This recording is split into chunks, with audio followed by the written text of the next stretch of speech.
Okay, so this is a little bit of a weirder one. I've been asked the same question quite a bit, and I thought maybe it's time to finally answer it. How long have you been writing? How long have you been making stuff? How long did it take you to get this good? 2 years. No, really, really. Okay, so hear me out, right? When I was about, let's say, 16, I was challenged by a teacher to write a haiku. She said she didn't believe that I knew how to write a haiku. So I wrote on a board writing a haiku since the teacher told me to, and now I am done. Now, that's not a haiku because it rhymes, and it's not a haiku because it specifically was not about nature, and I corrected the haiku later on and told her, like, no, that's not even a fucking haiku. 2 years. Sounds weird, right? When I was 16, I started getting really, really into writing poetry. I had never really felt dark thoughts, never really felt these darker feelings. And then I started writing them down because I had been so angry and so annoyed with everything around me that I just felt like I had to let some of it out. Um, 2 years. After learning haiku, I decided to go and find repositories online for poetry styles.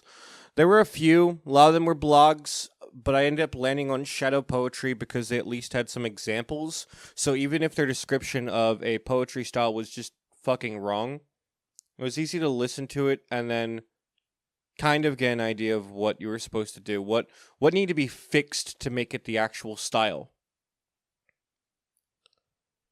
I was 17 years old and I was surfing on Omegle and I was writing random people poetry and talking to people about their lives. And I ran into this girl. We'll call her Alice. And this is probably the best thing I've ever done in my entire life.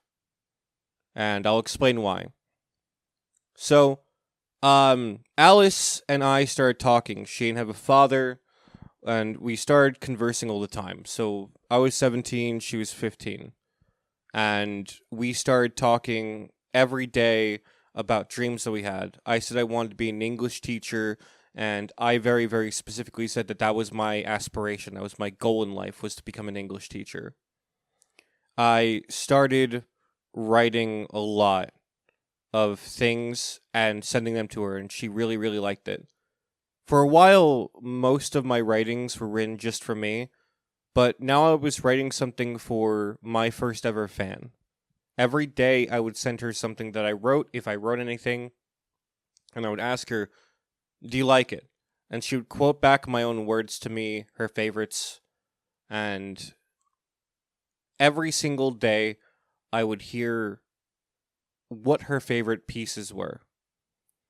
Eventually, I started working on a project where I had made a character based upon her. I had changed a few details and changed the first name to Alice, and this character was based upon her. A scared young individual just trying to find her place in life, and in the same vein that I was trying to find my place in life. Alice was a really good person, still is, and I began to talk to her more and more. She turned 16, and God, this was like, I remember this like it was yesterday, but there were just so many details I don't know if I want to share. But when Alice turned 16, her grandmother had finally told her, you had a dad. Your mom had always told you that he was never told that you existed. He knows you exist. He didn't want anything to do with you. We just didn't want you to know that. But it's time you know. It's time you understand. And it's time that you understand that men can be shit. And we were talking and she was crying. She was breaking down. She was emotional. My first fan. The first fan I ever had. And I didn't know what to say. And I realized that what I had for her was a fondness and a love, but not the kind of a relationship. And she was fawning over my writings, my works, because she loved me in a deep way. And I did not love her in the same way. And so I said, I cannot help you. I can't replace your dad. I don't want to replace your dad. I'm not able to do that. And the most difficult choice I've ever made was to stop talking to her. Alice would spend a couple years trying to find herself. She needed to get offline, and there was a lot going on when it came to the friends that we made along the way.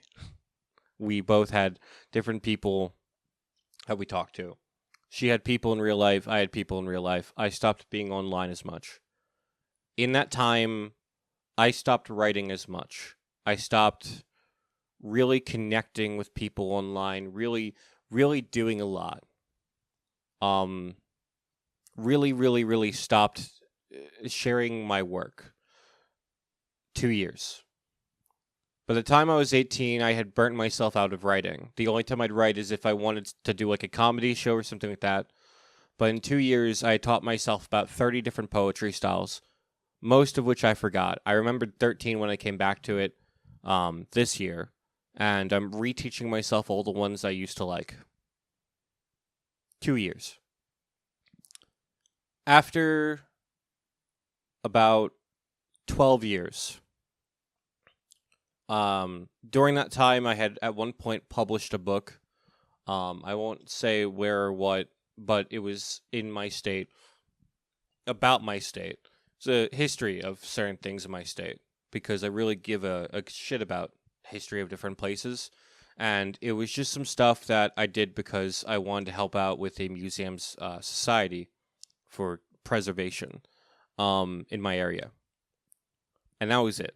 It made some money, and that was a one-time thing, I thought. And I didn't become the English teacher I wanted to because I realized that teaching did not pay well. I didn't become the thing that I desired to be because I would not be able to survive on it.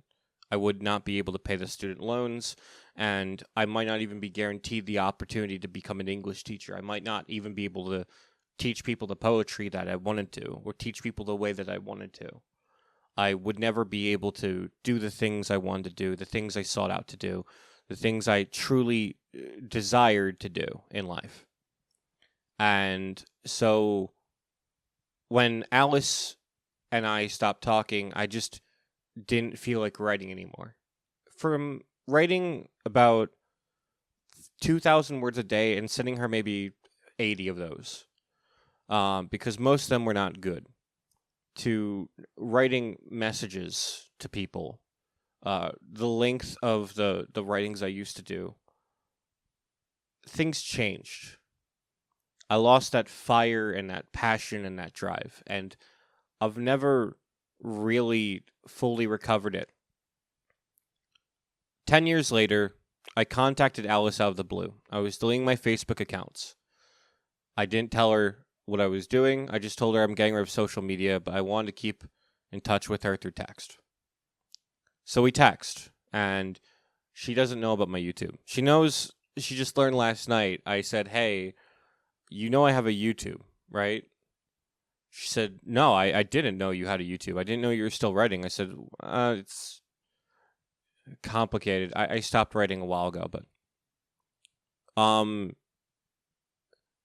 me leaving her life allowed her to get a boyfriend, and she eventually married that boyfriend, and they just had a kid a week and a half ago, 2 weeks ago. And I have never been prouder of a person. Someone who didn't have a father was able to find a good father for their kid, was able to find something that they could enjoy. And it was because I had left their life.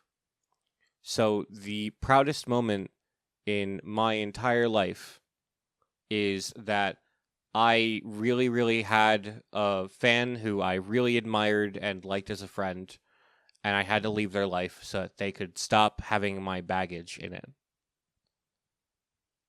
So I quit writing when I was 18 and I came back when I was 23 or 24. And I started writing scripts. Nothing too big. I didn't want to edit. I didn't want to work on anything. I just wrote basic shit. Ideas. My first fan had been the encouragement I needed to wake up and write. And I had many iterations where I attempted creative projects, and there were many stories like that one. And sometimes at the ending of the day, you need to be reminded that, like, the people that inspire you are actually inspired by you.